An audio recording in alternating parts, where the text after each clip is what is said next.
నమస్కారం ఘంటారావానికి స్వాగతం. ముందుగా ప్రధాన అంశాలు. స్టేలను పట్టించుకోకుండా హైడ్రా కూల్చివేతలపై హైకోర్టు ఆగ్రహం. ధిక్కారణ కింద సుమోటోగా విచారించాల్సి ఉంటుందని హెచ్చరిక.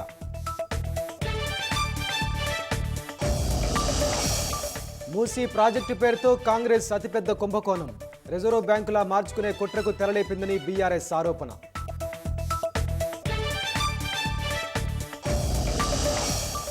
బీఆర్ఎస్ హయాంలోనే మూసీలో అత్యధిక ఆక్రమణలన్న కాంగ్రెస్. బాధితులకు స్థిర నివాసం కల్పిస్తామని సీతక్క హామీ.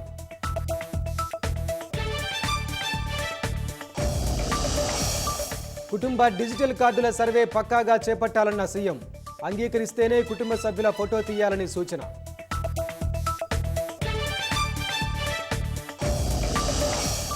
డిఎస్సి ఫలితాలు విడుదల చేసిన ముఖ్యమంత్రి. అక్టోబర్ 9న ఎల్బీ స్టేడియంలో నియామక పత్రాలు.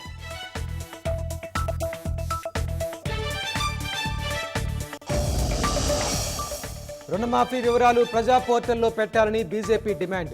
రైతులకిచ్చిన హామీలు నెరవేర్చాలంటూ ధర్నా చౌక్లో దీక్ష.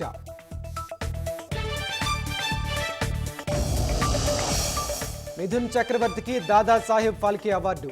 నటుడు, నిర్మాతగా విశేష సేవలకు గాను కేంద్రం గుర్తింపు.